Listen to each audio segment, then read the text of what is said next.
So we've gone over what many other people's have been thoughts of this essential deal.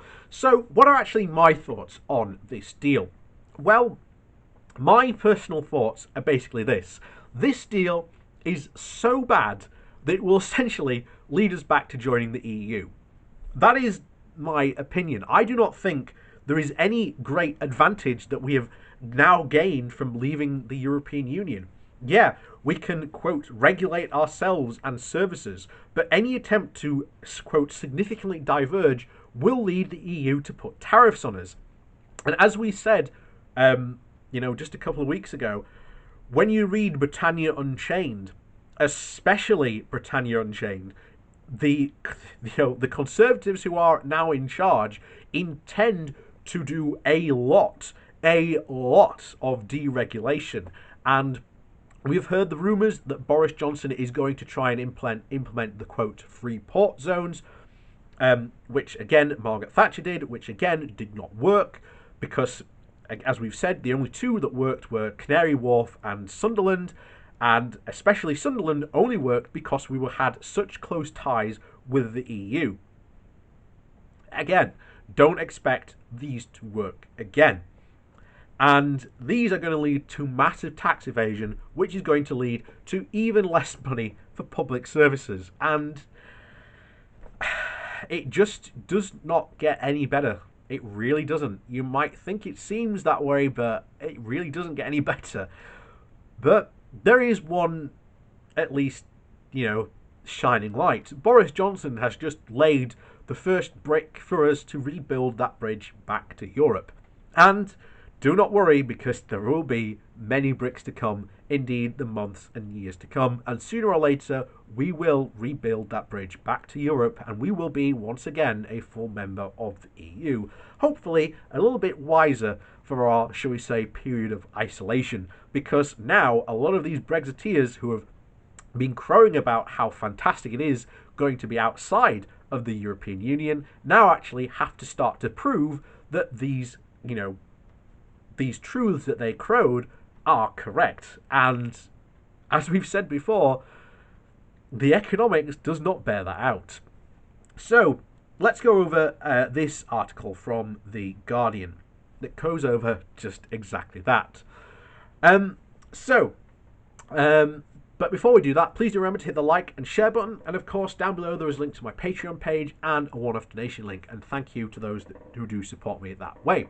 So, on with the article. So, this comes from The Guardian, and the title is, I was one of the millions who opposed to Brexit, and I've seen nothing here to change my mind.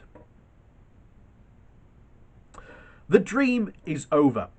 On New Year's Day, the curtain comes down on Britain's long entanglement with Europe's noblest and greatest effort at collaboration and liberty. Our freedoms are to be slashed and an immense bureaucracy imposed on us. Next Friday, Britons will lose the freedom to live, work and trade goods and services as they choose throughout the EU. Once natural rights are to be torched. Our goods exporters, previously able to treat Europe as their home market, will have their goods painstakingly checked and controlled at EU borders, and VAT and excise duties to be paid immediately. More than 200 million customs declarations will have to be filled out as lorries wait in vast new holding pens are disfiguring our land. And to sell into the EU, a business will have to ensure it complies with the country's laws, services. Our banks and insurance companies and investment house, great economic strengths, will have to go cap in hand asking permission to trade where they once were welcomed. We will need visas to stay in the EU beyond 3 months. 15,000 British students a year will lose the right to study with no fees in European universities under the Erasmus programme. Britain is out of the European Investment Bank, which lent billions to the depressed parts of the UK. Also, out of Euratom, Europol and Eurojust. We are out of the EU emissions trading scheme, critical in the fight against climate change, and fundamental to the economic wind farms and nuclear power stations alike. We are to lose all automatic access to EU databases. The economic costs will be huge. To limit trade to this degree is to put a ball and chain around British businesses. Worse, the capacity for the British government to turn British regulations into EU regulations and vice versa, and via the EU's heft, then global regulations. It has done so cleverly, for example, over specialist chemicals and mobile phone networks, and has disappeared. No British company will be able to follow Vodafone to global pre-eminence. The inward investment which boomed under EU membership, which has already fallen by 4/5 since the referendum, will remain depressed. On top, our horizons shrink.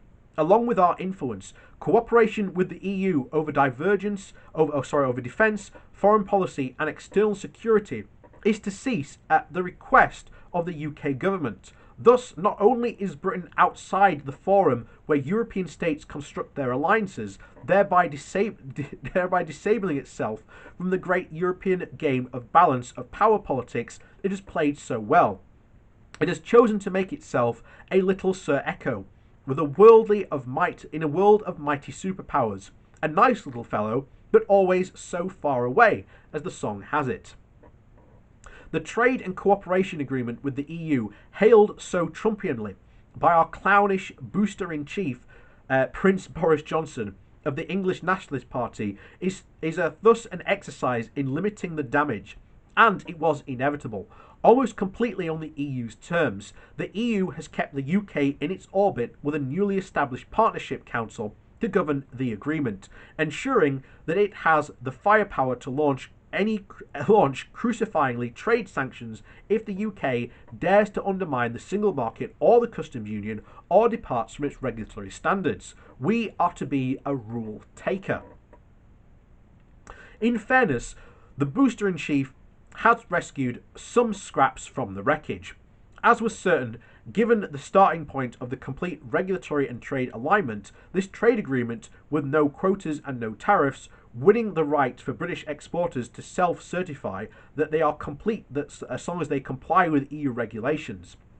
Also, there is no automatic obligation for the UK to follow any of the EU regulatory changes, all of which go significantly beyond our World Trade Organization terms. Even the EU concedes that this is unprecedented, if very much in its interests, enjoying a 97 billion annual surplus in goods exported to the UK. What's more, both sides have made pragmatic compromises to keep flowing and preordinance of EU goods exported to the UK. Customs formalities will be a little lighter, with both sides reconciling that traders can win the right to be trusted and to complete customs forms rather than everyone being stopped and checked. Rolled haulage schedules will be free within limits, but on services where UK exporters earn a vital 18 billion surplus with the EU has made almost no compromises at all. Britain's overall trading position will thus be further weakened. The UK will win some new autonomies. It will be able to approve the use of high-tech products, from drones to new medicines, faster, which, if used cleverly, will benefit those fast-growing industries.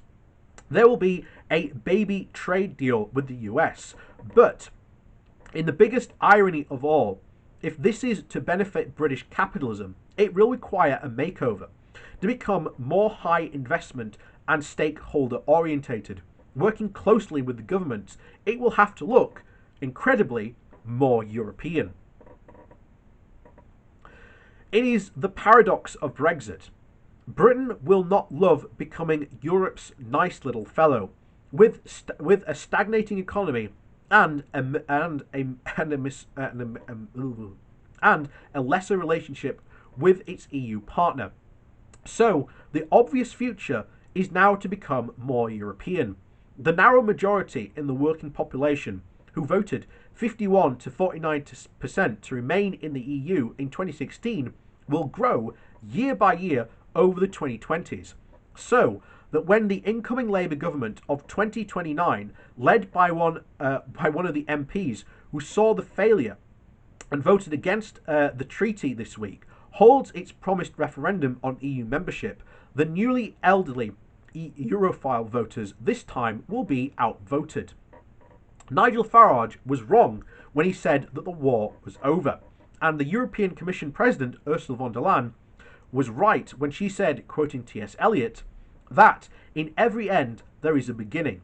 Brexit is to be a staging post in Britain's eventual becoming a full-hearted member of the EU, so regaining our lost rights and freedoms, and ending, as Johnson rightly remarked, our hitherto vexed relationship with Europe. His historic mission will to have been finally settle the issue once and for all, but in a wholly opposite way to the one he now imagines. And I can't think of a better way of just how that's going to go. Because it will end up like that sooner or later. It's very likely in the 2030s we will see another referendum. But during that time, we're going to have to, unfortunately, suffer really, really badly. And we are going to see just how bad life outside the EU really is, and how much stuff we've taken for granted that really has been. And just as one German newspaper mentioned, Brexit is far from over. Again, we are being led by a party with predominantly members of a free market fundamentalism who want to get rid of all the regulations that we've had for so long in this country, that we've taken for granted, workers' rights, environmental protections, and so on. And the Tories can say, oh, we're not going to diverge from them, we're not going to diverge from them.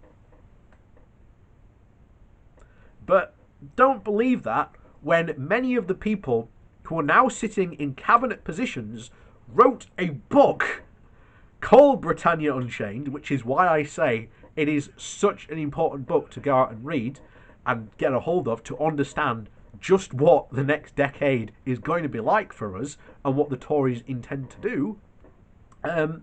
Do go out and get that to your, fulfillment of what, Britain is going to end up being like. And that will be continuous. And we will see sooner or later the reversement of what happened. It's going to take some time, yes, but we will be back sooner rather than later. And with that, thanks for watching, and please do remember to hit that like and share button on your way out. And of course, down below there is a link to my Patreon page and a one-off donation link. And thank you very much for those people who do support me. And with that said, thanks for watching, and we'll see you all next time.